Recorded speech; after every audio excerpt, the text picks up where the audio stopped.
ನಮ್ಮ ಕ್ರೀಡಾಪಟುಗಳು gold medal ಅನ್ನು ಗೆದ್ದುಕೊಂಡು ಬರುವಂತಹ ಸಂದರ್ಭದಲ್ಲಿ ನಮ್ಮಲ್ಲಿ ಮನೆ ಮಾಡುವಂತಹ ಸಂಭ್ರಮ ಅಷ್ಟಿಷ್ಟಲ್ಲ.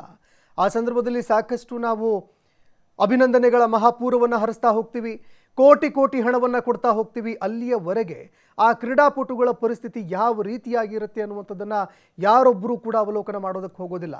ಆದರೆ ದೇಶದ ಭವಿಷ್ಯ, ಅದೇ ರೀತಿಯಾಗಿ ರಾಜಕಾರಣಕ್ಕೆ ಸಂಬಂಧಪಟ್ಟಂತೆ ನಾವು ನೋಡಿದಾಗ ಈ ರಾಜಕಾರಣವೇ ನಿಜವಾಗ್ಲೂ ಕೂಡ ನಮ್ಮ ದೇಶದ ಮುಂದಿನ ಭವಿಷ್ಯಕ್ಕೆ ಬುನಾದಿ ಅಂತ ಹೇಳಿದರೂ ಕೂಡ ತಪ್ಪಾಗಲಿಕ್ಕಿಲ್ಲ.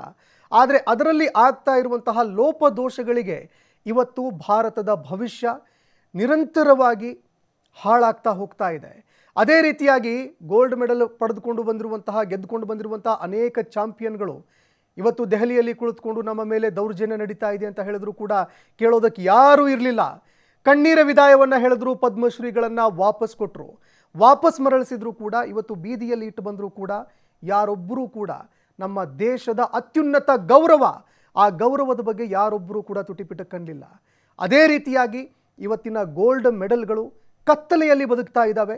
ಕತ್ತಲೆಯಲ್ಲಿ ಗೋಲ್ಡ್ ಮೆಡಲ್ಗಳನ್ನು ಹುಡುಕುವಂತಹ ಕೆಲಸವನ್ನು, ಗೋಲ್ಡ್ ಮೆಡಲ್ನ ಕನಸನ್ನು ಕಾಣುವಂತಹ ಕೆಲಸವನ್ನು ವಿಜಯಪುರದ ಜಿಲ್ಲಾ ಕ್ರೀಡಾಂಗಣದಲ್ಲಿ ಆ ಗೋಲ್ಡ್ ಮೆಡಲ್ಗಾಗಿ ತಯಾರಿಯನ್ನು ಮಾಡ್ತಾ ಇರುವಂತಹ ಕ್ರೀಡಾಪಟುಗಳು ಮಾಡ್ತಾ ಇದ್ದಾರೆ.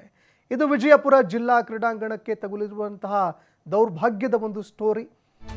ಅಂಧಕಾರದಲ್ಲಿ ಗೋಲ್ಡ್ ಮೆಡಲ್ನ ಕನಸು ಕರಗ್ತಾ ಇದೆ. ಅಥ್ಲೀಟ್ಗಳ ಒಂದು ಕನಸು, ಗೋಲ್ಡ್ ಮೆಡಲ್ನ ಕನಸು ಅಂಧಕಾರದಲ್ಲಿ ಕರಗ್ತಾ ಇದೆ. ಅಥ್ಲೀಟ್ಗಳ ಬಂಗಾರದ ಬೇಟೆಯ ತಯಾರಿ ಕತ್ತಲೆಯಲ್ಲಿ ನಡೀತಾ ಇದೆ. ದೇಶಕ್ಕಾಗಿ ಗೌರವವನ್ನು ತರಬೇಕು, ದೇಶಕ್ಕಾಗಿ ಮಾನ ಸಮ್ಮಾನವನ್ನು ತರಬೇಕು, ರಾಷ್ಟ್ರಧ್ವಜವನ್ನು ಅಂತಾರಾಷ್ಟ್ರೀಯ ಮಟ್ಟದಲ್ಲಿ ಬೆನ್ನ ಮೇಲೆ ಹೊತ್ಕೊಂಡು ರಾರಾಜಿಸಬೇಕು, ಮೆರಿಬೇಕು. ಈ ರೀತಿಯಾದಂತಹ ಕನಸನ್ನು ಕಾಣ್ತಾ ಇರುವ ನಮ್ಮ ಅಥ್ಲೀಟ್ಗಳಿದಾರಲ್ಲ, ಅವರು ಕತ್ತಲೆಯಲ್ಲಿ ಆ ತಯಾರಿಯನ್ನು ಮಾಡ್ತಾ ಇದ್ದಾರೆ. ಕತ್ತಲೆಯಲ್ಲೇ ಅಥ್ಲೀಟ್ಗಳ ಬಂಗಾರದ ಬೇಟೆಯ ತಯಾರಿ ನಡೀತಾ ಇದೆ. ಜಿಲ್ಲಾ ಕ್ರೀಡಾಂಗಣದಲ್ಲಿ ಬೆಳಕಿನ ವ್ಯವಸ್ಥೆ ಇಲ್ಲದೆ ಕ್ರೀಡಾಪಟುಗಳು ಪರದಾಟವನ್ನು ಮಾಡ್ತಾ ಇದ್ದಾರೆ. ಗ್ರೌಂಡ್ನಲ್ಲಿ ಏಳ್ತಾ ಬೀಳ್ತಾ ಅಥ್ಲೀಟ್ಗಳ ರನ್ನಿಂಗ್ನ ಪ್ರಾಕ್ಟೀಸ್ ನಡೀತಾ ಇದೆ. ಇನ್ನು ಬೆಳಕೇ ಇಲ್ಲದೆ ಅಂಧಕಾರದಲ್ಲಿ ವಿಜಯಪುರ ಜಿಲ್ಲಾ ಸ್ಟೇಡಿಯಂ ಇದೀಗ ಸಂಪೂರ್ಣವಾಗಿ ಕತ್ತಲೆಯಲ್ಲಿದೆ. ಕತ್ತಲೆಯಲ್ಲಿ ಅಥ್ಲೀಟ್ಗಳು ಪ್ರಾಕ್ಟೀಸ್ ಮಾಡುವ ರೀತಿಯನ್ನು ಕಂಡ್ರೆ ನೀವೇ ಶಾಕ್ ಆಗಿ ಹೋಗ್ತೀರಾ. ಇದು ರಾತ್ರಿ ಹೊತ್ತಲ್ಲೂ ಕೂಡ ಪ್ರಾಕ್ಟೀಸ್ ಮಾಡೋದಕ್ಕೆ ಅಂತ ಆಗಿರುವಂತಹ ಒಂದು ಕ್ರೀಡಾಂಗಣ. ಈ ಕ್ರೀಡಾಂಗಣದಲ್ಲಿ ಬೆಳಕೇ ಇಲ್ಲ, ಸಂಪೂರ್ಣವಾಗಿ ಕತ್ತಲೆ ಕವಿದು ಹೋಗಿದೆ. ಕತ್ತಲೆಯಲ್ಲಿ ಮೊಬೈಲ್ ಟಾರ್ಚ್ ಹಿಡಿದುಕೊಂಡು ಕಾಂಪಿಟೇಷನ್ಗಳಿಗಾಗಿ ನಮ್ಮ ಅಥ್ಲೀಟ್ಗಳು ತಯಾರಿ ಮಾಡ್ತಾ ಇದ್ದಾರೆ. ಹಲವಾರು ವರ್ಷಗಳಿಂದ ಒಂದೇ ಹೈ ಮಾಸ್ಕ್ ಲೈಟ್ ಇದ್ದು ಸಮರ್ಪಕವಾಗಿರುವಂತಹ ಬೆಳಕಿಲ್ಲ. ಇನ್ನು ಬಾಸ್ಕೆಟ್ಬಾಲ್ ಗ್ರೌಂಡ್ನ ಪರಿಸ್ಥಿತಿಯನ್ನು ಕೇಳೋರು ಒಬ್ಬರೂ ಕೂಡ ಇಲ್ಲ. ಕ್ರೀಡಾಪಟುಗಳ ಪರದಾಟಕ್ಕೆ ಕ್ಯಾರೆ ಅಂತ ಇಲ್ಲ ಕ್ರೀಡಾ ಸಚಿವರು. ಕ್ರೀಡಾ ಅಧಿಕಾರಿಗಳಂತರೂ ಸಂಪೂರ್ಣವಾಗಿ ಕಣ್ಣು ಮುಚ್ಚಿ ಕುಳಿತುಕೊಂಡು ಬಿಟ್ಟಿದ್ದಾರೆ. ಮೊದಲೇ ಕತ್ತಲು, ಆ ಕತ್ತಲೆಯಲ್ಲಿ ನಮ್ಮ ಕ್ರೀಡಾ ಅಧಿಕಾರಿಗಳು ಕಣ್ಣು ಮುಚ್ಚಿಕೊಂಡು ಅಲ್ಲಿರುವಂತಹ ಅಥ್ಲೀಟ್ಗಳಿಗೆ ಟ್ರೈನಿಂಗ್ ಮಾಡುವಂತಹ ಕೆಲಸವನ್ನು ಮಾಡ್ತಾ ಇದ್ದಾರೆ. ಎಂತಹ ಬದುಕಲ್ವಾ ಇದ್ವು ನಮ್ಮ ಕ್ರೀಡಾಪಟುಗಳು. ಆ ಕತ್ತಲೆಯಲ್ಲಿ ಚಿನ್ನದ ಬೇಟೆಯನ್ನು ನಡೆಸ್ತಾ ಇದ್ದಾರೆ. ಅದರ ಹೊರತಾಗಿಯೂ ಚಿನ್ನವನ್ನು ಗೆದ್ದುಕೊಂಡು ಈ ದೇಶದ ಹೆಸರನ್ನು ಅಂತಾರಾಷ್ಟ್ರೀಯ ಮಟ್ಟದಲ್ಲಿ ಎತ್ತರಕ್ಕೇರಿಸಿದ ಬಳಿಕವೂ ಕೂಡ ಒಂದು ಘನತೆಯ ಬದುಕನ್ನು ಬದುಕಲಿಕ್ಕಾಗ್ತಾ ಇಲ್ಲ, ಗೌರವಾನ್ವಿತ ಜೀವನವನ್ನು ನಡೆಸಲಿಕ್ಕಾಗ್ತಾ ಇಲ್ಲ. ನಮ್ಮ ಮೇಲೆ ಲೈಂಗಿಕ ಕಿರುಕುಳ ನಡೀತಾ ಇದೆ, ದೌರ್ಜನ್ಯ ನಡೀತಾ ಇದೆ ಅಂತ ಇಲ್ಲಿ ಇರುವಂತಹ ಕ್ರೀಡಾಪಟುಗಳು ಕಣ್ಣೀರಿನ ವಿದಾಯವನ್ನು ಹೇಳ್ತಾ ಇದ್ರು ಕೂಡ ಯಾರೊಬ್ಬರೂ ಕೇಳೋರಿಲ್ಲ. ಅಂಧಕಾರದಲ್ಲಿ ಹೋಗ್ಬಿಟ್ಟಿದ್ದೀರಿ. ಅಂಧಕಾರದಲ್ಲಿ, ಅದರಲ್ಲೂ ಆ ಅಂಧಕಾರದಲ್ಲಿ ಕಣ್ಣು ಮುಚ್ಚಿಕೊಂಡು ಮಲಗಿರುವಂಥವ್ರನ್ನ ನೀವು ಏನು ಮಾಡ್ತೀರಿ? ಏನು ಮಾಡ್ಲಿಕ್ಕೆ ಸಾಧ್ಯ? ಬೆಳಕಲ್ಲೇ ಕಣ್ಣನ್ನು ಮುಚ್ಕೊಂಡು ಇಲ್ಲ ಕತ್ತಲಾಗಿದೆ ಕತ್ತಲಾಗಿದೆ ಅನ್ನೋರನ್ನ ನೀವು ಏನು ಮಾಡೋಕ್ಕೆ ಸಾಧ್ಯ? ಅಷ್ಟರ ಮಟ್ಟಿಗೆ ಈ ವ್ಯವಸ್ಥೆ ಹಾಳಾಗಿ ಹೋಗಿದೆ. ಏನು ಸಾಕಷ್ಟು ನಾವು ನೋಡ್ತಾ ಇರ್ತೀವಿ, ರಾಜಕಾರಣಿಗಳು ಬರ್ತಾರೆ ಯಾವುದಾದ್ರೂ ಒಂದು ಫಂಕ್ಷನ್ಗಳಿಗೆ ಬರುವಂತಹ ಸಂದರ್ಭದಲ್ಲಿ ವಿದ್ಯಾರ್ಥಿಗಳ ಮುಂದೆ, ಅದೇ ರೀತಿಯಾಗಿ ಕ್ರೀಡಾಪಟುಗಳ ಮುಂದೆ ಜಂಬ ಕೊಚ್ಕೊಂಡು ಹೇಳ್ತಾರೆ, ಅದಾಗಬೇಕು ಇದಾಗಬೇಕು, ಅಂತಾರಾಷ್ಟ್ರೀಯ ಮಟ್ಟದಲ್ಲಿ ಸಾಕಷ್ಟು ಹೆಸರನ್ನು ಮಾಡಬೇಕು. ವ್ಯವಸ್ಥೆ ಏನ್ರಿ ಆಗಿದೆ? ಆ ವ್ಯವಸ್ಥೆಗೆ ಸಂಬಂಧಪಟ್ಟಂತೆ ಯಾರೊಬ್ಬರು ಕೂಡ ತುಟಿ ಬಿಚ್ಚೋದಿಲ್ಲ. ಯಾರಾದರೂ ಒಬ್ಬರು ಮಾತನಾಡ್ಬಿಟ್ರೆ ಇದೇ ವಿಷಯನ ಯಾವನಾದರೂ ಒಬ್ಬ ಕ್ರೀಡಾಪಟು ಅಲ್ಲಿ ನಿಂತ್ಕೊಂಡು ಈ ರೀತಿ ಸಮಸ್ಯೆ ಆಗಿದೆಯಲ್ರಿ ಅಂತ ಅಲ್ಲಿರುವಂಥ ರಾಜಕಾರಣಿಗಳನ್ನ ಪ್ರಶ್ನೆ ಮಾಡಿದ್ರೆ ಅವನನ್ನು ಏಕಾಂಗಿಯನ್ನಾಗಿ ಮಾಡಿಬಿಡ್ಲಾಗತ್ತೆ. ಯಾರೊಬ್ಬರು ಆತನ ಜೊತೆ ನಿಲ್ಲೋದಿಲ್ಲ. ನಿನಗೆ ಯಾಕಪ್ಪ ಬೇಕಿದೆಲ್ಲ? ಅದಮ್ಕೊಂಡು ಸುಮ್ಮನೆ ಇರು, ಕೈ ಕಟ್ ಬಾಯಿ ಮುಚ್ಚ್. ಎಲ್ಲರ ಬಾಯಿ ಮುಚ್ಚುವಂತಹ ಕೆಲಸವನ್ನು ಮಾಡಿಸ್ತಾರೆ. ಅವರ ಕುಟುಂಬಗಳ ಮೇಲೆ ನಿರಂತರವಾಗಿ ದೌರ್ಜನ್ಯವನ್ನು ಎಸಗುವಂಥದ್ದು, ಅವರ ಬಾಯಿ ಮುಚ್ಚೋದಕ್ಕೆ ಏನೆಲ್ಲ ಮಾಡಿಬಿಡ್ತಾರೆ.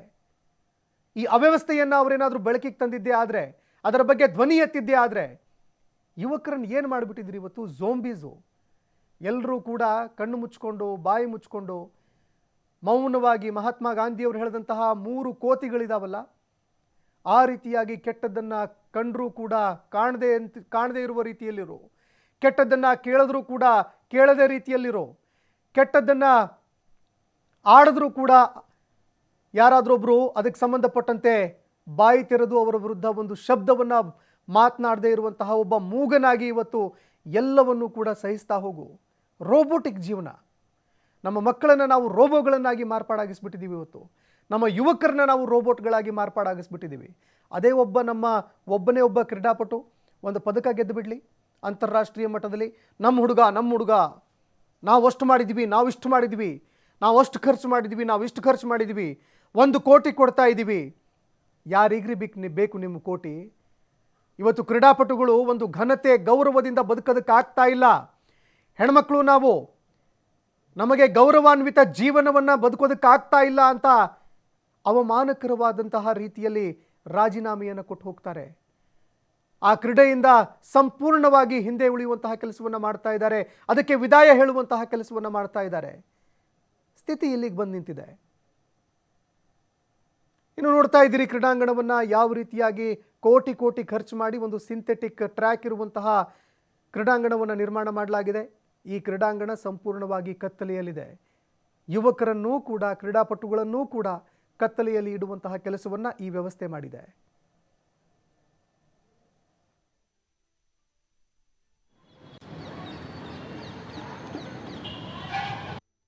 ಸರ್, ಲೈಟ್ನಿಂದು ಮೇನ್ ಪ್ರಾಬ್ಲಮ್ ಇದೆ ರೀ. ಅದ್ರ ಮ್ಯಾಗ ಶೌಚಾಲಯದ ಐತ್ರಿ, ಮತ್ತು ಕರೆಂಟ್ದು ಇದು ಇಲ್ಲ ರೀ. ಅದ್ರ ಸರಿಯಿಂದ ಕರೆಂಟು ಭಾಳ ಪ್ರಾಬ್ಲಮ್ ಅದ ರೀ. ಅದಕ್ಕೆ ಲೈಟ್ ಅದು ದೊಡ್ಡ 800 ಗ್ರೌಂಡ್ ಅನ್ಸುತ್ತೆ. ಹಾಂ, ದೊಡ್ಡದಿದೆ ರೀ. ಆ ಗ್ರೌಂಡಿಗೆ ಒಂದೇ ಲೈಟ್ ಅದು ಇವಾಗ ಹೊಸ ಚಲೋ ಮಾಡಿದ ಗ್ರೌಂಡ್, ಆದ್ರೆ ಲೈಟ್ ಇಲ್ಲ ರೀ. ಒಂದು ಕಡೆ ಲೈಟ್ ಬೀಳ್ತದೆ, ಒಂದು ಕಡೆ ಲೈಟ್ ಬೀಳಂಗಿಲ್ಲ. ಹೀಗಾಗಿ ಓಡಾಡೋಕ್ಕೆ ಸ್ವಲ್ಪ ಮೊಬೈಲ್ ಬ್ಯಾಟ್ರಿ ಹಿಡ್ಕೊಂಡು ಓಡಾಡೋಕ್ಕಾಗತ್ತಾರೆ. ಏನೇ ಒಂದು ಸ್ವಲ್ಪ ಏನೇ ಆ್ಯಂಕಲ್ ಇದಾಯ್ತಂದ್ರೆ ಆ್ಯಂಕಲ್ ಟ್ವಿಸ್ಟ್ ಆಗಿ ಕಾಲು ಒಂದು ವಾರ ಬರೋಕ್ಕೆ ಆಗಂಗಿಲ್ಲ. ಒಳ್ಳೆಯವ್ರು ಇಲ್ಲ ರೀ. ಅವ್ರಿಗೂ ಬೆಳಗ್ಗೆ ಬರೋಕ್ಕಾಗಲ್ಲ ರೀ, ಕಾಲೇಜ್ ಇರ್ತದಲ್ಲ ರೀ. ಹೀಗಾಗಿ ಸಾಯಂಕಾಲ 5:30 ಬರ್ತಾರೆ. 5:30 ಬಂದು ವರ್ಕೌಟ್ ಮಾಡೋಟಿಗೆ 6 ಆಗುತ್ತೆ. ಅದ್ರ ಬೆಳಕು ಕತ್ಲಾಗಿ ಬಿಡ್ತೈತಿ. ಆ ಟೈಮ್ದಾಗ ಒಂದೇ ಲೈಟ್ ಇದೆ.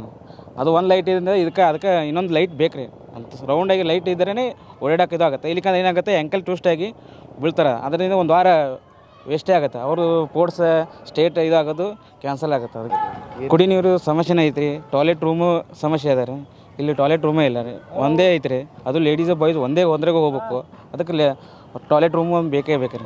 ಬೆಳಕು ಬೇಕು ರೀ, ಲೈಟ್ ಆಯ್ತು ಬೇಕು, ಮತ್ತು ಟಾಯ್ಲೆಟ್ ರೂಮ್ ಬೇಕು ರೀ. ಎಲ್ಲ ಬೇಕೇ ಬೇಕಿರತ್ತೆ ಸರ್. ಲೈಟ್ನಿಂದು ಮೇನ್ ಪ್ರಾಬ್ಲಮ್ ಇದೆ ರೀ. ಅದ್ರ ಮ್ಯಾಗ ಶೌಚಾಲಯದ ಐತ್ರಿ, ಮತ್ತು ಕರೆಂಟ್ದು ಇದು ಇಲ್ಲ ರೀ. ಅದ್ರ ಸರಿಯಿಂದ ಕರೆಂಟು ಭಾಳ ಪ್ರಾಬ್ಲಮ್ ಅದ ರೀ. ಅದಕ್ಕೆ ಲೈಟ್ ಅದು ದೊಡ್ಡ 800 ಗ್ರೌಂಡ್ ಅನ್ಸುತ್ತೆ. ಹಾಂ, ದೊಡ್ಡದಿದೆ ರೀ. ಆ ಗ್ರೌಂಡಿಗೆ ಒಂದೇ ಲೈಟ್ ಅದು ಇವಾಗ ಹೊಸ ಚಲೋ ಮಾಡಿದ ಗ್ರೌಂಡ್, ಆದ್ರೆ ಲೈಟ್ ಇಲ್ಲ ರೀ. ಒಂದು ಕಡೆ ಲೈಟ್ ಬೀಳ್ತದೆ, ಒಂದು ಕಡೆ ಲೈಟ್ ಬೀಳಂಗಿಲ್ಲ. ಹೀಗಾಗಿ ಓಡಾಡೋಕ್ಕೆ ಸ್ವಲ್ಪ ಮೊಬೈಲ್ ಬ್ಯಾಟ್ರಿ ಹಿಡ್ಕೊಂಡು ಓಡಾಡೋಕ್ಕಾಗತ್ತಾರೆ. ಏನೇ ಒಂದು ಸ್ವಲ್ಪ ಏನೇ ಆ್ಯಂಕಲ್ ಇದಾಯ್ತಂದ್ರೆ ಆ್ಯಂಕಲ್ ಟ್ವಿಸ್ಟ್ ಆಗಿ ಕಾಲು ಒಂದು ವಾರ ಬರೋಕ್ಕೆ ಆಗಂಗಿಲ್ಲ. ಒಳ್ಳೆಯವ್ರು ಇಲ್ಲ ರೀ. ಅವ್ರಿಗೂ ಬೆಳಗ್ಗೆ ಬರೋಕ್ಕಾಗಲ್ಲ ರೀ, ಕಾಲೇಜ್ ಇರ್ತದಲ್ಲ ರೀ. ಹೀಗಾಗಿ ಸಾಯಂಕಾಲ 5:30 ಬರ್ತಾರೆ. 5:30 ಬಂದು ವರ್ಕೌಟ್ ಮಾಡೋಟಿಗೆ 6 ಆಗುತ್ತೆ. ಅದ್ರ ಬೆಳಕು ಕತ್ಲಾಗಿ ಬಿಡ್ತೈತಿ. ಆ ಟೈಮ್ದಾಗ ಒಂದೇ ಲೈಟ್ ಇದೆ.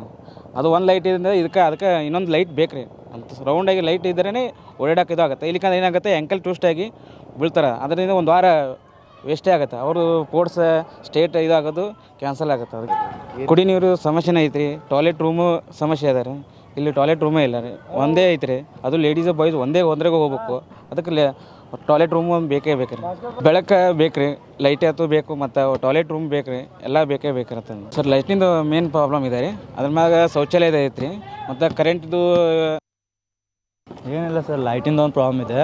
ಅಂದರೆ ನೈಟ್ ಏನರಪ್ಪ ಇದು ಆಯ್ತು ಅಂದ್ರೆ ಮ್ಯಾಚ್ ಆಡ್ಲಿಕ್ಕೆ ಪ್ರಾಬ್ಲಮ್ ಆಗುತ್ತೆ. ಶೂಟಿಂಗ್ಸ್ ಅದು ಇದಾಗಲ್ಲ, ಇಂಜುರೀಸ್ ಆಗ್ತದೆ. ಸುಮ್ಮನೆ ನಮಗೆ ಸೀನಿಯರ್ಸ್ ಓಕೆ ಏನಾದರೂ ಆದರೆ ನಾವು ಇದು ಮಾಡ್ಕೋತೀವಿ. ಆದರೆ ಜೂನಿಯರ್ಸ್ ಅದು ಏನಾರು ಮ್ಯಾಚ್ ಆಡಕತ್ತಾರೆ, ಅವ್ರಿಗೆ ಇಂಜುರಿ ಆದರೆ ಲೇಟ್ ಆಗುತ್ತೆ ಅವರಿಗೆ ಎಲ್ಲ. ಅಂದರೆ ಯಾಕಂದ್ರೆ ಎಲ್ಲ ಆಡ್ತಿರ್ತಾರಲ್ಲ, ಅವರು ಈಗ ಎಳಿ ಮೈ ಇರ್ತೈತಿ, ಅವ್ರ ಸಂಬಂಧ ಅವ್ರಿಗೆ ಇದು ಪ್ರಾಬ್ಲಮ್ ಆಗ್ತೈತಿ. ಅದ್ರ ಸಂಬಂಧ ಲೈಟ್ಸ್ ಬೇಕಾಗ್ತೈತಿ. ಹೆಚ್ಚು ಕಮ್ಮಿ ಅಲ್ಲಿ ದೊಡ್ಡ ಗ್ರೌಂಡ್ನಾಗ ಒಂದೇ ಇದೆ, ಅಂದ್ರೆ ಹಾಫ್ ಅಷ್ಟೇ ಬೀಳುತ್ತೆ. ಆಚೆ ಸೈಡ್ ಹೋದೆ ಅಂಜಿಗೆ ಬರುತ್ತೆ, ರನ್ನಿಂಗ್ ಮಾಡೋದು ಬಿಡ್ತಾರೆ. ಆ ರೀಸನ್ ಸಂಬಂಧ ಲೈಟ್ ಬೇಕಾಗುತ್ತೆ ಸರ್. ಆಡ್ತೀವಿ ಸರ್, ಒಂದೆರಡು ಹಚ್ತಾವೆ ಸರ್, ಉಳ್ಕಿವು ಯಾವ ಹತ್ತಂಗಿಲ್ಲ. ಒಂದೆರಡು ಹಚ್ತಾವೆ, ಒಂದಿಷ್ಟು ಲೈಟ್ಸ್ ಹೋಗಿರ್ತಾವೆ ಸರ್, ಅವು ಲೈಟಲ್ಲಿ ರಿಪೇರಿ ಮಾಡಿಸ್ಬೇಕು ಸರ್. ಏನಿಲ್ಲ ಸರ್, ಈ ಗ್ರೌಂಡ್ನೆಲ್ಲ ಸ್ವಲ್ಪ ಇಂಪ್ರೂವ್ಮೆಂಟ್ ಮಾಡಿಸಿದ್ರೆ ಸಾಕು. ಏನಿಲ್ಲ ಸರ್, ಲೈಟಿಂದ ಒಂದು ಪ್ರಾಬ್ಲಮ್ ಇದೆ. ಅಂದ್ರೆ ನೈಟ್ ಏನರಪ್ಪ ಇದು ಆಯ್ತು ಅಂದ್ರೆ ಮ್ಯಾಚ್ ಆಡ್ಲಿಕ್ಕೆ ಪ್ರಾಬ್ಲಮ್ ಆಗುತ್ತೆ. ನಮ್ಮ ಡಾಕ್ಟರ್ ಅಂಬೇಡ್ಕರ್ ಕ್ರೀಡಾಂಗಣದಾಗ ಸುತ್ತಮುತ್ತ ಲೈಟಿನ ವಿದ್ಯುತ್ ಬೆಳಕು ಇಲ್ಲ, ಮತ್ತು ಕತ್ಲಾಗ ಓಡ್ತಾರೆ. ಮತ್ತು ಅಲ್ಲಿ ಎಲ್ಲ ಗಟ್ರ ಅದ, ಅಲ್ಲೆಲ್ಲ ಹುಳ ಹುಪ್ಪಡಿ ಹಾವು ಏನರ ಬಡ್ದು ಹಾವು ಇವು ಬಡಿಯುತ್ತೆ ಅಂದ್ರೆ ಸತ್ರ ಅಂದ್ರೆ ಜಿಲ್ಲಾಡಳಿತನೂ ಕೊಡೋಂಗಿಲ್ಲ, ಕ್ರೀಡಾ ಇಲಾಖೆನೂ ಕೊಡೋಂಗಿಲ್ಲ, ಸರ್ಕಾರ ಅಂದ್ರೆ ಮೊದಲೇ ಕೊಡೋಂಗಿಲ್ಲ. ಮತ್ತು ಇದಕ್ಕೆ ಹೆಂಗೆ ಮಾಡೋದು? ಮೊನ್ನೆ ಎಂ ಬಿ ಪಾಟೀಲ್ ಸಚಿವರು ಅವ್ರು ಹೇಳಿದ್ರಂತೆ ಮಾಡ್ತೀನಿ ಅಂತೇಳಿ, ಬರೀ ಭರೋಸೆ ಕೊಡತ್ತಾರೆ, ಯಾರೂ ಮಾಡಿಲ್ಲ ಕೆಲಸ. ಅದ್ರ ಕ್ರೀಡಾದಾಗ ಯಾರೂ ಅದ್ರಾಗಿ ಗಮನನೇ ಕೊಡೋಂಗಿಲ್ಲ, ಸರಿಯಾಗಿ ಅದಕ್ಕೆ ತಲೆನೂ ಹಾಕೋಂಗಿಲ್ಲ. ಸುಮ್ಮನೆ ಈಗ ನೋಡಿರಿ, ಈಗ ಮ್ಯಾರಥಾನ್ಗೆ ಇಷ್ಟು ಲಕ್ಷಗಟ್ಟಲೆ ಖರ್ಚು ಮಾಡತ್ತಾರೆ. ಈಗ ನಮ್ಮ ಬಡ ಹುಡುಗರು ಅದಾವು, ರಾಜ್ಯ ರಾಷ್ಟ್ರಮಟ್ಟ ಆಡಿರ್ತಾರೆ, ನ್ಯಾಷನಲ್ ಹೋಗಕ್ಕೆ ಅವ್ರ ಕಡೆ ರೊಕ್ಕಿರಂಗಿಲ್ಲ, ಬಡತಾನ ಇರ್ತಾರೆ, ಆದರೂ ಶ್ರಮ ಭಾಳ ಪಟ್ಟಿರ್ತಾರೆ. ಅವ್ರಿಗೂ ಇಂಥ ಪ್ರೋತ್ಸಾಹ ಧನ ಆಗಲಿ ಇಂಥವು ಯಾರೂ ಮುಂದೆ ಬರೋಂಗಿಲ್ಲ. ಸುಮ್ಮ ಒಂದು ಫೋಟೋಗೆ ಅಂದ್ರೆ 8 ಲಕ್ಷಗಟ್ಟಲೆ ಖರ್ಚು ಮಾಡೋರು ಅದಾರ ಅಂದ್ರೆ ನಮ್ದು ಎಂಥ ಪರಿಸ್ಥಿತಿ ಕ್ರೀಡಾಪಟುಗಳದು. ಈಗ ಅಲ್ಲಿ ಒಂದೇ ಒಂದು ಲೈಟ್ ಆನ್ ಇರ್ತದೆ, ಮಿಕ್ಕಿದ್ದು ಲೈಟ್ ರೀ ಐತ್ರಿ, ಖರೆ ಬ್ರೈಟ್ ಆಗಿಲ್ರಿ ಸರ್. ಅದು 2 ಲೈಟ್ ರಿಪೇರಿಗೆ ಒಯ್ದಾರ್ರಿ, ಇನ್ನೂ ತಂದಿಲ್ಲ ಸರ್.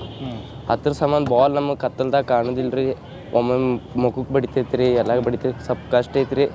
ಖರೆ ಅಂದರೂ ಆಡ್ತೇವ್ರಿ ಸರ್, ಕತ್ಲಾಗ ಸ್ವಲ್ಪ ಲೈಟ್ ಬೇಕಾಗಿತ್ತು. ರನ್ನಿಂಗ್ ಟ್ರ್ಯಾಕ್ದಾಗ ಈಚೆ ಕಡೆ ಬೆಳಕು ಬೀಳ್ತೈತ್ರಿ, ಆಚೆ ಕಡೆ ಬೀಳೋದಿಲ್ಲ ರೀ, ಕಷ್ಟ ಆತೈತ್ರಿ ಸರ್. ಅದು ಸ್ಪ್ರಿಂಟರಿಗೆ ಕಷ್ಟ ಆತೈತ್ರಿ ಸರ್. ಹಿಂಗೆ ಜಾಗ್ ಮಾಡೋರದಾಗ ಸ್ಪ್ರಿಂಟರ್ ಹಿಂಗೆ ಹೋಗ್ತಿರ್ತಾರೆ, ಹಾಯ್ದು ಬಿಡ್ತಾರೆ ರೀ ಜಾಗ್ ಮಾಡೋರಿಗೆ, ಸ್ಪ್ರಿಂಟ್ ಹೊಡೆಯೋರು. 4:30 to 8 o'clock ಲೈಟ್ ರೀ ಐತ್ರಿ, ಖರೆ ಬ್ರೈಟ್ ಆಗಿಲ್ರಿ ಸರ್. ಅದು ಡಾಕ್ಟರ್ ಬಿ ಆರ್ ಅಂಬೇಡ್ಕರ್ ಅವರ ಕ್ರೀಡಾಂಗಣದಲ್ಲಿ ಇತ್ತೀಚೆಗೆ ಸಾಕಷ್ಟು ಸುಧಾರಣೆಗಳಲ್ಲಿ ಕಂಡು ಬಂದವು. ಅದು ರನ್ನಿಂಗ್ ಟ್ರ್ಯಾಕು ಮತ್ತು ಎಲ್ಲ ಇಂಡೋರ್ ಗೇಮ್ಸಸ್ಸು, ಔಟ್ಡೋರ್ ಗೇಮ್ಸಸ್ ಎಲ್ಲ ಸಾಕಷ್ಟು ಸುಧಾರಣೆ ಡೆವಲಪ್ಮೆಂಟ್ಸ್ ಆಗಿದ್ದಾವೆ ಇಲ್ಲಿ. ಆದರೆ ಅಲ್ಲೊಂದು ಡೆಫಿಷಿಯನ್ಸಿ ಏನಪ್ಪ ಅಂದರೆ ಲೈಟ್ ಇಲ್ಲ, ಒಂದೇ ಲ್ಯಾಂಪ್ ಅದ. ಸಿಂಗಲ್ ಲ್ಯಾಂಪ್ ಇರೋದ್ರಿಂದ ಬೆಳಕು ಸಾಕಷ್ಟು ಇನ್ಸಫಿಷಿಯೆಂಟ್ ಆಗ್ತಾಯಿದೆ. ಸಫಿಷಿಯೆಂಟ್ ಲೈಟಲ್ಲಿ ಬೇಕಾಗಿತ್ತಪ್ಪ ಅಂದರೆ ಅಲ್ಲಿ 4 ಕಾರ್ನರ್ಗೆ 4 ಆ್ಯಂಗಲ್ದಲ್ಲಿ ಒಂದು ಲ್ಯಾಂಪ್ ಕುಂದಿರ್ಸಿದ್ರೆ, 4 ಕಡೆ ಲ್ಯಾಂಪ್ ಕುಂದಿರ್ಸಿದ್ರೆ ಸಫಿಷಿಯೆಂಟ್ ಬೆಳಕಿರೋದ್ರಿಂದ ವಾಕರ್ಸ್ಗಳಿಗೆ ಅಥವಾ ರನ್ನಿಂಗ್ ಟ್ರ್ಯಾಕ್ ಮಾಡೋರಿಗೆ, ಸಣ್ಣ ಪುಟ್ಟ ಸ್ಪೋರ್ಟ್ಸ್ ಮಾಡೋರಿಗೆ ಎಲ್ಲರಿಗೆ ಅನುಕೂಲ ಆಗ್ತದೆ. ಅದನ್ನು ಸರ್ಕಾರ ಸ್ವಲ್ಪ ಗಮನದೊಳಗೆ ತೊಗೊಂಡು ಮಾಡಿದ್ರೆ ಒಳ್ಳೆಯದಾಗ್ತದೆ ಅನ್ನುವಂಥದ್ದು ನಮ್ಮದು. ಆಮೇಲೆ ವಯಸ್ಸಾದವರು ಬರ್ತಾರೆ ಸರ್, ಅಲ್ಲಿ ಏಜ್ ಆದವರು ಬರ್ತಿರ್ತಾರೆ, ಸ್ವಲ್ಪ ಬೆಳಕಿತ್ತಪ್ಪ ಅಂದರೆ ತಿರುಗಾಡ್ತಾರೆ. ರಿಟೈರ್ಡ್ ಪರ್ಸನ್ಸು ಅಲ್ಲೇ ಸಣ್ಣ ಪುಟ್ಟ ವಾಕಿಂಗ್ ಮಾಡಲಿಕ್ಕೆ ಅದು ಬರ್ತಿರ್ತಾರೆ, ಅವರಿಗೂ ಬೆಳಕಾಗ್ತದೆ. ಬೆಳಕಿದ್ರೆ, ಲೈಟ್ ಇದ್ದರೆ ಸ್ವಲ್ಪ ಗೆಟಪ್ ಲುಕ್ ಚಲೋ ಇರ್ತದೆ. ಅದಕ್ಕೆ ಸರ್ಕಾರ ಅದನ್ನು ಗಣನೆಗೆ ತಗೊಂಡು ಗಮನದಲ್ಲಿ ಇಟ್ಕೊಂಡು ಅದನ್ನು ಮಾಡಬೇಕಂತ ನಮ್ಮದು request. Doctor B R Ambedkar ಅವರ ಕ್ರೀಡಾಂಗಣದಲ್ಲಿ ಇತ್ತೀಚೆಗೆ ವಿಜಯಪುರದ ಜಿಲ್ಲಾ ಕ್ರೀಡಾಂಗಣ ಡಾಕ್ಟರ್ ಅಂಬೇಡ್ಕರ್ ಅವರ ಹೆಸರಿನಲ್ಲಿ ಇರುವಂತಹ ಈ ಕ್ರೀಡಾಂಗಣದಲ್ಲಿ ಇರೋ ಸಮಸ್ಯೆಗಳನ್ನು ನೋಡ್ತಾ ಹೋಗೋದಾದರೆ ಒಂದಲ್ಲ ಎರಡಲ್ಲ ಅನೇಕ ಸಮಸ್ಯೆಗಳಿದ್ದಾವೆ. ಕೋಟಿ ಖರ್ಚು ಮಾಡಿ ಸಿಂಥೆಟಿಕ್ ಟ್ರ್ಯಾಕ್ ಹಾಕಿ ಆಯಿತು. ಅದೇ ರೀತಿಯಾಗಿ ಬಾಸ್ಕೆಟ್ಬಾಲ್ನ ಒಂದು ಕೋರ್ಟನ್ನು ಕೂಡ ನಿರ್ಮಾಣ ಮಾಡಿ ಆಯಿತು. ಒಳಾಂಗಣ ಹೊರಾಂಗಣ ಎಲ್ಲವನ್ನೂ ಕೂಡ ಕೋಟಿ ಸುರಿದು ಅದೆಲ್ಲವನ್ನೂ ಕೂಡ ಮಾಡಿ ಆಯಿತು. ಆದರೆ ಒಂದು ಟಾಯ್ಲೆಟು, ಒಂದು ಸರಿಯಾಗಿರುವಂತಹ ಒಂದು ಟಾಯ್ಲೆಟ್ ಇಲ್ಲ. ಆ ಟಾಯ್ಲೆಟ್ನ ಒಳಗಡೆ ಒಂದೇ ಟಾಯ್ಲೆಟ್ನಲ್ಲಿ ಮಹಿಳೆಯರು ಮತ್ತು ಪುರುಷರು ಎಲ್ಲರೂ ಕೂಡ ಅದನ್ನು ಬಳಕೆ ಮಾಡಿಕೊಳ್ಬೇಕು. ಕುಡಿಯೋ ನೀರಿನ ಒಂದು ಸರಿಯಾದ ವ್ಯವಸ್ಥೆ ಇಲ್ಲ. ಏನೋ ಸಾಯಂಕಾಲ 6 ಆಗೋಯ್ತು ಅಂತಂದರೆ ಮುಗಿದೋಯ್ತು, ಯಾರು ಕೂಡ ಈ ಕ್ರೀಡಾಂಗಣದಲ್ಲಿ ಪ್ರಾಕ್ಟೀಸ್ ಮಾಡುವ ಹಾಗಿಲ್ಲ. ಯಾಕಂದರೆ ಲೈಟ್ಗಳೆಲ್ಲ ಹೋಗಿಬಿಟ್ಟಿದೆ, ಹೀಗಾಗಿ ಬೆಳಕಿರೋದಿಲ್ಲ. ಕತ್ತಲೆಯಲ್ಲಿ ವಿದ್ಯಾರ್ಥಿಗಳು, ಇಲ್ಲಿ ಕ್ರೀಡಾಪಟುಗಳು ಇಲ್ಲಿ ತಯಾರಿಯನ್ನು ಮಾಡುವಂತಹ ಒಂದು ದುಸ್ಥಿತಿ ನಿರ್ಮಾಣ ಆಗಿದೆ. ಈ ಬಗ್ಗೆ ಮಾತನಾಡೋದಕ್ಕೆ ಕ್ರೀಡಾಪಟುಗಳಾಗಿರುವಂತಹ ಚಂದ್ರು ಅವರು ಫೋನ್ ಸಂಪರ್ಕದಲ್ಲಿ ಜಾಯ್ನ್ ಆಗಿದ್ದಾರೆ. ಚಂದ್ರು ಅವರೇ ನಮಸ್ಕಾರ. ನಮಸ್ಕಾರ ಸರ್. ಈಗ ಡಾಕ್ಟರ್ ಅಂಬೇಡ್ಕರ್ ಕ್ರೀಡಾಂಗಣಕ್ಕೆ ಸಂಬಂಧಪಟ್ಟಂತೆ ಸಾಕಷ್ಟು ಸಮಸ್ಯೆಗಳಿದ್ದಾವೆ ಅಂತ ನೋವನ್ನು ತೋಡ್ಕೊಳ್ತಾ ಇದ್ದೀರಿ. ಏನೆಲ್ಲ ಸಮಸ್ಯೆಗಳಿದಾವಲ್ಲಿ ಅಂತ? ಸರ್ ಅಲ್ಲಿ ಸುತ್ತಮುತ್ತ ಕರೆಂಟ್ ಲೈಟ್ ವ್ಯವಸ್ಥೆ ಇಲ್ರಿ, ಅವ್ರು ಡುಪ್ಲಿಕೇಟ್ ಹಾಕ್ಯಾರ ಮಹಾನಗರ ಪಾಲಿಕೆ ಸರ. ಎಲ್ಲಾ ಜಿಲ್ಲೆದಾಗನು ಲೈಟ್ ಅದಾವ್ರಿ, ನಮ್ ಜಿಲ್ಲೆದಾಗ ಕತ್ಲದಾಗ ಹುಡುಗರು ಓಡೋ ಪರಿಸ್ಥಿತಿ ಐತಿ. ಅಲ್ಲಿ ಹುಳ ಹಾವು ಏನಾರ ಬಡಿತಂದ್ರೆ ಯಾರಿಗೂ ಸರ್ ಗೌರ್ಮೆಂಟ್ ಏನ್ ಕೊಡ್ತೈತಿ ಸರ್? ಏನಾರ ಆದ್ರೆ ಯಾರು ಲುಕ್ ಸರ್? ಮತ್ ಒಂದೇದ್ರಿ ಅಲ್ಲಿ ಸರಿಯಾಗಿ ಕತ್ಲು ಪೂರ್ತಿ ಕತ್ಲದಾರಿ, ಮತ್ತ ಅಲ್ಲಿ ಲೈಟ್ ಎಲ್ಲಾ ಹೋಗ್ಯಾರಿ. ವಾಲಿಬಾಲ್ದಾಗು ಹಂಗೆ ಆಗೈತಿ, ಬಾಸ್ಕೆಟ್ ಬಾಲ್ ಅಥ್ಲೆಟಿಕ್ಸ್ ಗ್ರೌಂಡ್ದಾಗು ಹಂಗೆ ಐತ್ರಿ. ಮತ್ ನೀರಿಂದು ಬಹಳ ಸಮಸ್ಯೆ ಐತ್ರಿ ಕುಡಿಯೋದು. ಅದು ಚಾಲು ಮಾಡಿಲ್ರಿ ನೀರು. ಮತ್ತು ಇವ್ರು ತಿಂಗಳ ಕರೆಕ್ಟ್ ಫೀ ತೊಗೋತಾರೆ ಸರ್. ಹ್ಞೂ ಹ್ಞೂ 300 ರೂಪಾಯಿ ರೊಕ್ಕ ತೊಗೋತಾರೆ, ನಮ್ಗೆ ಪಾಸ್ ಕೊಡ್ತಾರೆ. ಅಲ್ಲಿ ನೀರಿನ ವ್ಯವಸ್ಥೆ ಇಲ್ಲ, ಕ್ರೀಡಾಪಟುಗಳಿಗೆ ಒಂದು ಸರಿಯಾಗಿ ವ್ಯವಸ್ಥೆ ಇಲ್ರಿ ಸರ್. ಅದ್ರೊಳಗ ನಮ್ಗೆ ಅಸ್ತವ್ಯಸ್ತ ಐತ್ರಿ. ರೂಮ್ ಹೆಣ್ಮಕ್ಳಿಗೆ ರೂಮ್ ಡ್ರೆಸ್ ಚೇಂಜ್ ಮಾಡಕ್ ರೂಮ್ ಇಂದು ವ್ಯವಸ್ಥೆ ಇಲ್ರಿ ಅಲ್ಲಿ. ಹ್ಞೂ ಶೌಚಾಲಯ ಐತ್ರಿ, ಅದು ಸರಿಯಾಗಿಲ್ಲ ಅಲ್ಲಿ. ಮತ್ತೆ ಅಲ್ಲಿ ಸಿಬ್ಬಂದಿಗಳು ಸರಿಯಾಗಿ ಯಾರು ಕೆಲಸನೂ ಮಾಡಂಗಿಲ್ಲ. ಆಕ್ಚುಲಿ ಎಲ್ಲ ಅವ್ರ ಮನ್ಸಿಗೆ ಬಂದಂಗೆ ಮಾಡ್ತಾರೆ ಸರ್. ಮತ್ತೆ ರೊಕ್ಕ ಅಂದ್ರೆ ಕರೆಕ್ಟ್ ತೊಗೋತಾರೆ ಇವ್ರು. ಹ್ಞೂ ಯಾವ ಗರಂದಾರಿ ಕೆಲಸಕ್ಕೋಸ್ಕರ ಕೊಡ್ಬೇಕಂತೆ 300 ರೂಪಾಯಿ ಫೀ ಮಾಡ್ಯಾರಂತ್ರಿ. ಅದು ಕಂಪಲ್ಸರಿ ಯಾವ ಜಿಲ್ಲೆದಾಗಿಲ್ಲ, ನಮ್ಗೆ ಕಂಪಲ್ಸರಿ 300 ರೂಪಾಯಿ ತೊಗೋತಾರೆ ಸರ್. ಪಾಸ್ ಕೊಡ್ತಾರ್ರಿ. ಹ್ಞೂ ಮತ್ತೆ ಅಲ್ಲಿ ಅಂಗಡಿ ಬಾಡಿಗೆ ಎಲ್ಲ ಬರ್ತಾವ್ರಿ. ಅವು ಎಲ್ಲಿ ಖರ್ಚು ಮಾಡ್ತಾರ, ಒಂದು ಟ್ರೈನಿಂಗ್ ಇಲ್ಲ, ಕ್ಯಾಂಪ್ ಮಾಡಂಗಿಲ್ಲ. ಹ್ಞೂ ನಮ್ಮ ಸ್ಟೇಡಿಯಮ್ದಾಗ ಕ್ಯಾಂಪ್ ಇರ್ತಾವ್ರಿ, ಬೇಸಿಕ್ ತರಬೇತಿ ಅವು ಇರಂಗಿಲ್ಲ. ಹುಡುಗರು ರಾಜ್ಯ ರಾಷ್ಟ್ರ ಮಟ್ಟ ಆಡೋದವ್ರಿಗೂ ಟ್ರ್ಯಾಕ್ ಸೂಟ್ ಅಥವಾ ಪ್ರೋತ್ಸಾಹ ಧನ ಇರ್ತೈತಿ, ಅವು ಕೊಡಂಗಿಲ್ಲ. ಹ್ಞೂ ಹ್ಞೂ ಹ್ಞೂ ಸುಮ್ಮ ಏನೇನೋ ಬಿಲ್ ಮಾಡೋದು, ಲೂಟ್ ಹೊಡಿತಾರ ಸರ್. ಅಲ್ಲಿ ಎಲ್ಲ ಹಿಂದ್ ಯಾರ್ ಕೈವಾಡ ಐತಿ ಏನೋ ಗೊತ್ತಿಲ್ಲ. ಒಟ್ಟು ಕ್ರೀಡಾಪಟುಗಳಿಗೆ ಏನೂ ಸವಲತ್ತು ಇಲ್ಲ. ಹ್ಞೂ ಹ್ಞೂ ಹ್ಞೂ ಹ್ಞೂ ಇಲ್ಲ, ನಾಳೆ ಇದೇ ಕ್ರೀಡಾಪಟುಗಳು ಏನಾದರೂ ಒಂದು ದೊಡ್ಡ ಪ್ರಮಾಣದಲ್ಲಿ ಏನಾದರೂ ಗೆದ್ದು ಏನಾದರೂ ಒಂದು ಸಾಧನೆ ಮಾಡಿದಾಗ ಫೋಟೋ ತೆಗೆಸ್ಬೇಕಂತರೂ ಎಲ್ಲರೂ ಬಂದೇ ಬರ್ತಾರೆ. ತಕೊಂಡಾರ ಸರ್. ನ್ಯಾಷನಲ್ ಸ್ಟೇಟ್ ಮೆಡಲ್ ಮಾಡ್ಯಾರ ಸರ್. ಒಂದು ಸೀನಿಯರ್ ಮೆಡಲ್ ಮಾಡ್ಯಾನ. ಮತ್ತೊಬ್ಬ ಅಥ್ಲೆಟಿಕ್ ಆದಿಲ್ಲ ಅಂತ, ಅವನು ಸ್ಟೇಟ್ ಲೆವೆಲ್ ಫಸ್ಟ್ ಹೊಡೆದನ್ರಿ. ದಸರಾದಾಗ ವಿನ್ನರ್ ಅದೀವಿ ನಾವು.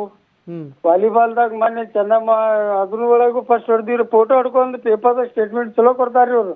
ಆದ್ರೆ ಹುಡುಗರಿಗೆ ಏನು ಸವಲತ್ತು ಇಲ್ಲ ಸರ್. ಬರ್ಬೇಕಾದ್ರೆ ಎಲ್ಲಾನು ತಗೊಂಡೇ ಬನ್ನಿ ಅಂತ ಹೇಳ್ಬೇಕು. ಫೋಟೋ ತೆಗೆಸ್ಕೊಳ್ಳಿಕ್ಕೆ ನೆಕ್ಸ್ಟ್ ಬರ್ತಾರಲ್ಲ, ಆ ಕಡೆಯಿಂದ ಈ ಸಮಸ್ಯೆ ಇದೆ, ಇದನ್ನ ತಗೊಂಡೇ ಬನ್ನಿ ನೀವು ಅಂತ ಹೇಳ್ಬೇಕು ನೀವು. ಏನ್ ಮಾಡಂಗಿಲ್ಲ ಸರ್. ಅವ್ರನ್ನ ಹಲವಾರು ಬಾರಿ ಅವ್ರು ಮನವಿ ಮಾಡಿವ್, DC ಅವ್ರಿಗೆ ಹೇಳಿವ್. ಆಯ್ತ್ರಿ ಅಂತಾರ. ಅದು ಪ್ರೊಸೀಜರ್ ಮುಂದೆ ಹಾಕೊಂಡು ದಿನಗಳು ಕಳೀತಾರ ಸರ್. ಸುಳ್ಳು ಹೇಳ್ತಾರೆ. ಜಿಲ್ಲಾ ಉಸ್ತುವಾರಿಗಳು, ಶಾಸಕರು, ಅದೇ ರೀತಿ ಜಿಲ್ಲಾಧಿಕಾರಿಗಳ ಗಮನಕ್ಕೆ ಏನಾದರೂ ಹೋಗಿದೆಯಾ ಇದೆಲ್ಲವೂ? ಹೋಗ್ಯಾದ ಸರ್, ಹೋಗ್ಯಾದ. ಮಾಡ್ತೀನಿ ಅಂತ ಭರವಸೆ ಕೊಟ್ಟಾರ ಸರ್, ಯಾರು ಮಾಡಿಲ್ರಿ. ಮತ್ತ ಸಾಹೇಬಗೂ ಆರಾಮಿಲ್ಲ ಅಂತ ಹೇಳಿ ಈಗಂದ್ರ ನೀವು ಒಂದ್ಸರ್ತಿ ನೀವು ಅಲ್ಲಿ ಆಫೀಸಾಗ ಚೆಕ್ ಮಾಡಿದ್ರ ಎಲ್ಲ ಡುಪ್ಲಿಕೇಟ್ ನೋಡಿ ಸರ್. ಬಾಲ್ ಹಿಡ್ಕೊಂಡ್ ನಮ್ ಪ್ರತಿಯೊಂದು ಮೆಟೀರಿಯಲ್ ಡುಪ್ಲಿಕೇಟ್ ಅದಾವ. ಅಂದ್ರೆ ಕಳಪೆ ಕಾಮಗಾರಿ ಮಾಡಿದ್ದಾರೆ, ಕಳಪೆ ಕಾಮಗಾರಿ ಮಾಡಿದ್ದಾರೆ, ಭ್ರಷ್ಟಾಚಾರ ಮಾಡಿದ್ದಾರೆ ಅಂತ ಹೇಳ್ತಾ ಇದ್ದೀರಾ? ಹೌದ್ರಿ ಸರ್. ನೀವು ಒರಿಜಿನಲ್ ಕಂಪನಿ ಬಾಲ್ ನೋಡ್ರಿ, ಅವ್ರು ಬಿಲ್ ಮಾಡಿದ್ ನೋಡ್ರಿ ಸರ್. ಆ ಬಾಲ್ 2 ದಿವಸ ವಾಲಿಬಾಲ್ ಆಡಿದ್ರ ಆಟೋಮೆಟಿಕ್ ಅದು ಸುಳ್ದು ಇದು ಪಂಚರ್ ಆಗ್ಬಿಡ್ತೈತ್ರಿ ಒಂದೇಟಿಗೆ. ಡೆಡ್ ಬಾಲ್ ಕೊಡ್ತಾರ ಸರ್ ಅವ್ರೆಲ್ಲ. ಸ್ಟಾಕ್ ಮಾಲ್ ನಮ್ಗೆ ಕೊಡ್ತಾರ ಪ್ರಾಕ್ಟೀಸ್. ಅದ್ರೊಳಗೆ ಹೊಡ್ಕೊತಾರ ಸರ್. ನೀರಿಂದು ಫೀ ಕೊಡ್ತೀವಿ ಸರಿಯಾಗಿ. ನಮ್ಗೆ ಒಬ್ಬ ಟ್ರೈನರ್ ಇಲ್ಲ, ಕೋಚ್ ಇಲ್ಲ, ವ್ಯವಸ್ಥೆ ಇಲ್ಲ. ವೇಟ್ ಲಿಫ್ಟಿಂಗ್ ಒಬ್ಬ ಕೋಚ್ ಕೇಳಿದ್ವಿ, ಅಲ್ಲಿ ಕೋಚ್ ಇಲ್ರಿ. ನಮ್ ಕಡೆ ದುಡ್ಡು ಇಲ್ಲಪ್ಪ, ಯಾರತ್ತ ಮ್ಯಾಗಂದ್ರೂ ಕಳ್ಸಂಗಿಲ್ಲ. ಭಾಳ ಪರಿಸ್ಥಿತಿ ಐತಿ ಸರ್. ಅಲ್ಲಿ ಒಳಗೆ ಯಾರು ಹನಿಕ್ ಹಾಕಿ, ಯಾರು ಅಧಿಕಾರ ಅಲ್ಲಿ MLA ಅಲ್ಲಿ ಮಿನಿಸ್ಟರ್ ಅಲ್ಲಿ ಏನಂತ ಸ್ವಲ್ಪ ಹನಿಕ್ ಹಾಕಿದ್ರೆ ಗೊತ್ತಾಗ್ತಿದ್, ಯಾರು ಬರಂಗಿಲ್ರಿ ಅಲ್ಲಿ. ನಾವೇ ಹೇಳೋದು, ನಮ್ಮ ಪರಿಸ್ಥಿತಿ ಹೇಳೋಣ. ಎಲ್ಲಾ ಕ್ರೀಡಾಪಟುಗಳು ಭಾಳ ತೊಂದರೆ ಐತಿ ಸರ್. ಒಂದ್ಸರ್ತಿ ಒಳಗೆ ಬಂದು ನೋಡ್ರಿ ಸರ್, ನಿಮ್ಗೆ ಗೊತ್ತೇ ಆಗ್ಬಿಡ್ತೈತಿ. ಧನ್ಯವಾದಗಳು ಚಂದ್ರು ಅವರೇ. ಇದನ್ನು ಸ್ಥಳೀಯ ಅಧಿಕಾರಿಗಳು ಅದೇ ರೀತಿಯಾಗಿ ಜನಪ್ರತಿನಿಧಿಗಳ ಗಮನಕ್ಕೆ ನಾವು ಇದನ್ನು ತರುವಂಥ ಕೆಲಸವನ್ನು ಮಾಡ್ತೀವಿ. ಇನ್ನು ನೋಡ್ತಾ ಇದ್ರಿ ದೃಶ್ಯಾವಳಿಯಲ್ಲಿ ಒಂದೆಡೆ ಲೈಟಿನ ಸಮಸ್ಯೆ, ಅದೇ ರೀತಿಯಾಗಿ ಟಾಯ್ಲೆಟ್ನ ಸಮಸ್ಯೆ, ಇನ್ನು ಮತ್ತೊಂದೆಡೆಯಲ್ಲಿ ಬಟ್ಟೆ ಚೇಂಜ್ ಮಾಡಬೇಕು, ಡ್ರೆಸ್ಸಿಂಗ್ ರೂಮ್ ಬೇಕಾದಕ್ಕೆ ಅಟ್ಲೀಸ್ಟ್ ಒಂದು ರೂಮ್ ಬೇಕೇ ಬೇಕು, ಡ್ರೆಸ್ಸಿಂಗ್ ರೂಮ್ ಇಲ್ಲ. ಆದರೆ ಸಿಂಥೆಟಿಕ್ ಕ್ರೀಡಾಂಗಣ ಕೋಟಿ ಖರ್ಚು ಮಾಡಿದ್ದಾರೆ.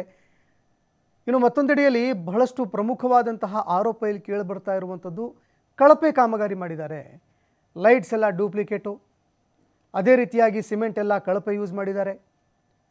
ಯಾಕಂದರೆ ನೋಡ್ತಾ ಇದ್ರಿ ಆಗಲೇ ಎಲ್ಲ ಕ್ರ್ಯಾಕ್ಸ್ ಬಿದ್ದಿದೆ. ಇನ್ನು ಅದೇ ರೀತಿಯಾಗಿ ಸಿಮೆಂಟ್ ಎಲ್ಲ ಉದುರು ಹೋಗ್ತಾ ಇದೆ. ಈ ರೀತಿಯಾಗಿ ಕಾಮಗಾರಿಗಳನ್ನು ಮಾಡಿಕೊಂಡು ಇದರಲ್ಲಿ ದುಡ್ಡು ಹೊಡೆದು ಬೇಕಾಬಿಟ್ಟಿಯಾಗಿ ಕೆಲಸ ಮಾಡಿ ಸಂಪೂರ್ಣವಾಗಿ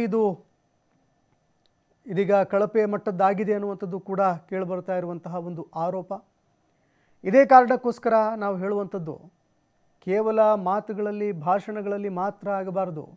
ನೆಲಮಟ್ಟದಲ್ಲಿ ಆದಾಗ, ನಿಜವಾಗ್ಲೂ ಅಂತರಾಳದಿಂದ ಅಭಿವೃದ್ಧಿ ಆದಾಗ ಮಾತ್ರ ದೇಶದ ಅಭಿವೃದ್ಧಿ ಆಗೋದಕ್ಕೆ ಸಾಧ್ಯ.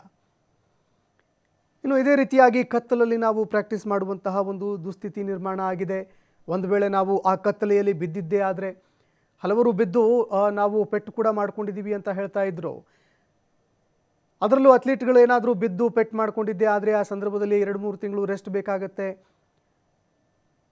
ಏನು ಏನಾದರೂ ಅವಘಡ ಸಂಭವಿಸಿದ್ದೆ ಆದರೆ ಅಂತಹ ಸಂದರ್ಭದಲ್ಲಿ ಆಟದಿಂದಲೇ ಹೊರಬೀಳುವಂತಹ ಒಂದು ಸ್ಥಿತಿ ನಿರ್ಮಾಣ ಆಗತ್ತೆ.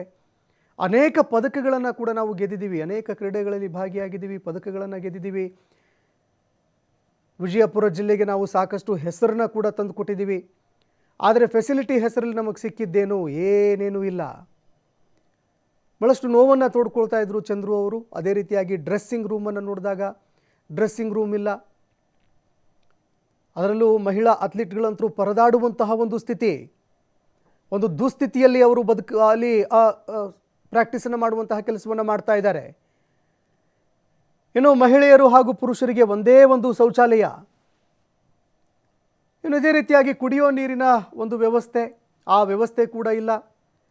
ಆದರೆ ಇಲ್ಲಿ ಸುಲಿಗೆ ಮಾಡ್ತಾ ಇರುವಂಥದ್ದು ಪ್ರತಿಯೊಬ್ಬ ಅಥ್ಲೀಟ್ನಿಂದ 300 ರೂಪಾಯಿಯನ್ನು ಸುಲಿಗೆ ಮಾಡುವಂತಹ ಕೆಲಸವನ್ನು ಮಾಡ್ತಾ ಇದ್ದಾರೆ.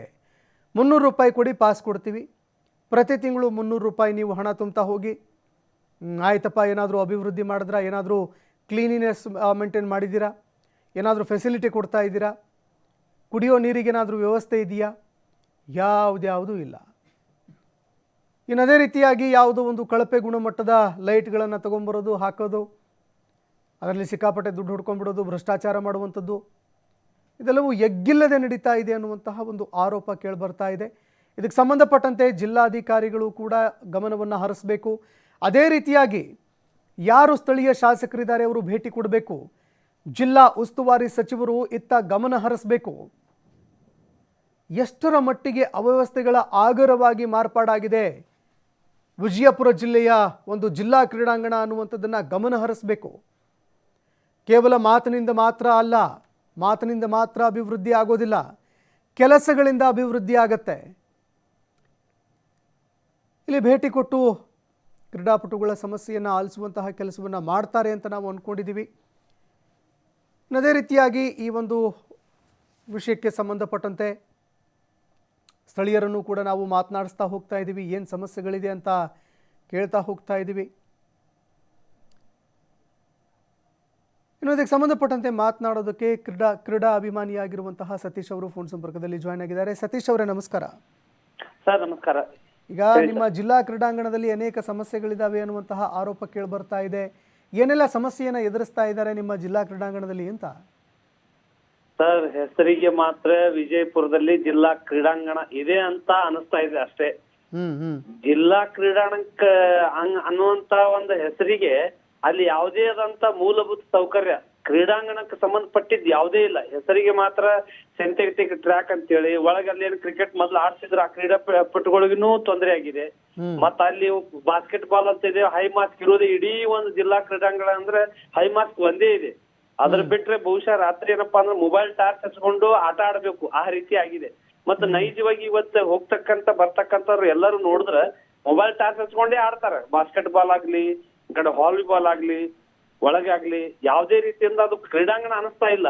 ಬೇಗ ಏನಪ್ಪಾ ಅಂದ್ರ ಒಂದು ಸ್ಲಮ್ಕಿಂತಾನು ಅತಿ ಒಂದು ಕಡಿಮೆ ಕಳಪೆ ಮಟ್ಟದ ಒಂದು ಕ್ರೀಡಾಂಗಣ ಅಂತ ಏನಾದ್ರೂ ರಾಜ್ಯದ ಪ್ರಶಸ್ತಿ ಇದ್ರೆ ನಮ್ದು ವಿಜಯಪುರ ಜಿಲ್ಲಾ ಕ್ರೀಡಾಂಗಣ ಅಂತೇಳಿ ಅನ್ಸ್ಕೊಳಕತ್ತೆ ಒಂದು ಪಾತ್ರ ಆಗಿದೆ. ನನಗೆ ಹೆಸರಿಗೆ ಮತ್ತೆ ಏನಪ್ಪಾ ಅಂತಂದ್ರ ಶಾಸಕರಾಗ್ಲಿ ಸಚಿವರಾಗ್ಲಿ ವಿಜಯಪುರದಲ್ಲಿ ಸ್ವಂತ ಅಭಿವೃದ್ಧಿ ಆಗಿದ್ದಾರೆ. ಯಾವುದೇ ರೀತಿಯಿಂದ ಜಿಲ್ಲಾ ಕ್ರೀಡಾಂಗಣ ಅಭಿವೃದ್ಧಿ ಆಗಿಲ್ಲ, ಪೂರಾ ಅಧೋಗತಿಗೆ ಹೋಗಿದೆ. ಮತ್ತ ಅಲ್ಲಿ ಮೊದಲಿನ ಒಂದ್ ಏನ್ ಕ್ರೀಡಾಂಗಣ ಇತ್ತು, ಅಟ್ಲೀಸ್ಟ್ ಅದು ನ್ಯಾಚುರಲ್ ಆಗಿದ್ರೆ ಒಂದ್ ಸ್ವಲ್ಪ ನೋಡ್ಲಿಕ್ಕಾದ್ರೂ ಒಂದು ವ್ಯವಸ್ಥೆ ಇತ್ತು. ಈಗ ಅದೇನಪ್ಪಾ ಅಂದ್ರೆ ಸಿಂಥೆಟಿಕ್ ಟ್ರ್ಯಾಕ್ ಮಾಡೀನಿ, ಆ ರೀತಿ ಮಾಡೀನಿ ಅಂತೇಳಿ ಆ ಜಿಲ್ಲಾ ಕ್ರೀಡಾಂಗಣಗಳನ್ನ ಆ ಇರ್ತಕ್ಕಂತ ಹೆಸರಿಗೂ ಒಂದ್ ಏನಪ್ಪಾ ಅಂದ್ರ ಚ್ಯುತಿ ಬರುವಂತ ಕಾರ್ಯ ಆಗಿದೆ. ಮತ್ತೆ ಕ್ರೀಡಾಪಟುಗಳು ಏನದು ಹುಮ್ಮಸ್ಸಿನಿಂದ ಮೊದಲಲ್ಲಿ ಪ್ರಾಕ್ಟೀಸ್ ಮಾಡ್ತಿದ್ರು, ಅದನ್ನು ಕಡಿಮೆ ಆಗಿದೆ. ಇದ್ದಂತ ಒಂದ ನ್ಯಾಷನಲ್ ಮತ್ ಸ್ಟೇಟ್ ಲೆವೆಲ್ ಆಡ್ತಕ್ಕಂತ ಕ್ರೀಡಾಪಟುಗಳಿಗೆ ಬಹಳ ಮನಸ್ಸಿಗೆ ನೋವು ಆಗ್ತಾ ಇದೆ. ಸಾರ್ವಜನಿಕರು ಅದನ್ನ ನೋಡಿದ್ರೆ ಏನಪ್ಪಾ ಅಂತಂದ್ರೆ ಅಲ್ಲಿ ಏನೋ ಒಂದು ಓಪನ್ ಜಿಮ್ ಅಂತ ಮಾಡಿದಾರೆ, ಅದ್ರದ್ದು ಒಂದು ಯಾವ್ದು ಅದನ್ನ ನೋಡೋಕೊಳ್ಳೋರು ಯಾರು ಇಲ್ಲ, ಎಲ್ಲಾನು ಅಧೋಗತಿಗೆ ಬಂದ್ಬಿಟ್ಟದ. ಈಗ ಅಲ್ಲಿ 300 ರೂಪಾಯಿ ಏನು ಪಾಸ್ ಪಡೆದುಕೊಳ್ತಾ ಇದಾರಲ್ಲ, ಏನದು ಸರ್? ಅದು ಸಿಂಥೆಟಿಕ್ ಟ್ರ್ಯಾಕ್ ಮಂತ್ಲಿ 300 ರೂಪಾಯಿ ಒಬ್ಬರಿಗೆ ಅಂತ ಹೇಳಿ ತಗೊಳ್ತಾ ಇದಾರೆ. ಆ ಸಿಂಥೆಟಿಕ್ ಟ್ರ್ಯಾಕ್ ತಗೊಂಡಿದಾರಲ್ಲ, ಆ ಸಿಂಥೆಟಿಕ್ ಟ್ರ್ಯಾಕ್ ಮೇಂಟೈನ್ ಇಲ್ಲ. ಬರೀ ಕೇವಲ ನಾವು ಹೈಟೆಕ್ ಕಾರ್ ಈಗ ತಿಳ್ಕೊಳ್ಳಿ, ಹೈಟೆಕ್ ಕಾರ್ ಅಂತ ಹೇಳಿ ಕಾರ್ ತಗೊಳುದಲ್ಲ, ತಗೊಂಡ್ಮ್ಯಾಗ ಆ ಕಾರ್ ತಕ್ಕಂಗ್ ಮೇಂಟೆನೆನ್ಸ್ ಮಾಡ್ಬೇಕಲ್ಲ. ಕೇವಲ ಹೈಟೆಕ್ ಹೋಗಿ ಟಚ್ ಕೊಡ್ತಾ ಇದಾರೆ, ಏನಂತಾರಲ್ಲ ಹಳಿ ವೆಹಿಕಲ್ಗೆ ಪೇಂಟ್ ಮಾಡಿಸಿ ಹೊಸ ವೆಹಿಕಲ್ ಅಂತ ಹೇಳಿ ಮಾಡ್ತಾ ಇರ್ತಾರ. ಆ ರೀತಿ ಹಳಿ ಕ್ರೀಡಾಂಗಣವನ್ನ ಬರೀ ಪೇಂಟ್ ಮಾಡುವ ಮುಖಾಂತರ ಹೊಸದ್ ಮಾಡಿದ್ರೆ ಹೊಸದಾಗಂಗಿಲ್ಲ. ಅದಕ್ಕೆ ಮೇಂಟೆನೆನ್ಸ್ ಏನೇನ್ ಬೇಕು ಎಲ್ಲಾ ರೀತಿಯ ಕ್ರೀಡಾಪಟುಗಳಿಗೆ ಕೇಳ್ಕೊಂಡು ಮತ್ತ ಅಲ್ಲಿಗೆ ಕ್ರೀಡಾ ಒಂದು ಸಂಬಂಧಪಟ್ಟ ಅಧಿಕಾರಿಗಳಿಗೂ ಯಾವ್ದು ಇಲ್ಲ, ಈ ಮತ್ತ ರಾಜಕಾರಣಿಗಳಾಗಲಿ ಅಧಿಕಾರಿಗಳಾಗಲಿ ಜಿಲ್ಲಾಧಿಕಾರಿಗಳಿಗೆ ಯಾವ್ದು ಕನೆಕ್ಟಿವಿಟಿ ಇಲ್ಲ. ಹೆಸರಿಗೆ ತಾವು ಅದೊಂದು ಏನಂತಾರ ಓಪನಿಂಗ್ ಟೈಮ್ ದಲ್ಲಿ ರಿಬನ್ ಕಟ್ ಮಾಡಿ ಹೋದವ್ರು ಹೊಳ್ಳಿ ಅದಕ್ಕೆ ಯಾರು ಬಂದಿಲ್ಲ ಇಲ್ಲಿ ತನ. ಮರಳಿ ಸಿಂಥೆಟಿಕ್ ಟ್ರ್ಯಾಕ್ ಅದ ಪರಿಸ್ಥಿತಿ ಏನ್ ನಡೆದ ಅನ್ನೋದು ಯಾರಿಗೂ ಗೊತ್ತೇ ಇಲ್ಲ. ಕಾರ್ಯಕ್ರಮ ಇದ್ದಾಗಿಂತ ಶಾಸಕರಾಗ್ಲಿ ಸಚಿವರಾಗ್ಲಿ ಬಂದ್ ಹೋಗ್ತಾರ, ಅದ್ರ ನಂತರ ಅದ್ರ ಏನ್ ನಡೆದದ ಅನ್ನೋದು ಯಾರಿಗೂ ಗೊತ್ತಿಲ್ಲ. ಕ್ರೀಡಾಪಟುಗಳಿಗೆ ಸಮೀಪ ಇಟ್ಕೊಂಡು ತಮಗೇನು ಏನ್ ಬೇಕು ಏನಿಲ್ಲ ಮತ್ತೆ ಕ್ರೀಡಾಂಗಣಕ್ಕೆ ಏನೇನ್ ಬೇಕು ಅನ್ನೋಂಥದ್ದು ಇವ್ರು ಯಾರಿಗೂ ಸಂಬಂಧ ಇಲ್ಲ ಅದ್ ವಿಷಯ. ಮತ್ತೆ ಈ ದೇಶ ಯಾವ ನಿಟ್ಟಿನಲ್ಲಿ ಹೊಂಟದ, ವಿಜಯಪುರ ಜಿಲ್ಲೆ ಅದೊಂದು ಬಿಟ್ಟು ಇದೊಂದು ಬೇರೆ ದಿಕ್ಕಿ ಹಿಡಿದಿದೆ. ಕ್ರೀಡಾಪಟುಗಳಿಗೆ ವಿಜಯಪುರದಲ್ಲಿ ಯಾವುದೇ ರೀತಿಯ ಸಹಕಾರ ಇಲ್ಲ. ಕ್ರೀಡಾಪಟುಗಳು ವಿಜಯಪುರ ಜಿಲ್ಲೆಯಿಂದ ಇನ್ನು ಮುಂದೆ ಯಾವುದೇ ಒಂದು ಹೊಸ ಒಂದು ಆಶಾಭಾವನೆ ಇಟ್ಟುಕೊಂಡು ಯಾರಾದ್ರೂ ಕ್ರೀಡಾಪಟುಗಳು ಪ್ರಾಕ್ಟೀಸ್ ಮಾಡ್ತಿದ್ರೆ ಅದು ವಿಜಯಪುರದಲ್ಲಿ ಸೂಕ್ತ ಅಲ್ಲ ಅಂತ ಹೇಳಿ ನನ್ನ ಮನಸ್ಸಿಗೆ ಹೇಳ್ತೇನೆ. ಧನ್ಯವಾದಗಳು ಸತೀಶ್ ಅವರೇ ನಮ್ಮ ಜೊತೆಗೆ ಮಾತನಾಡಿದ್ದಕ್ಕೆ.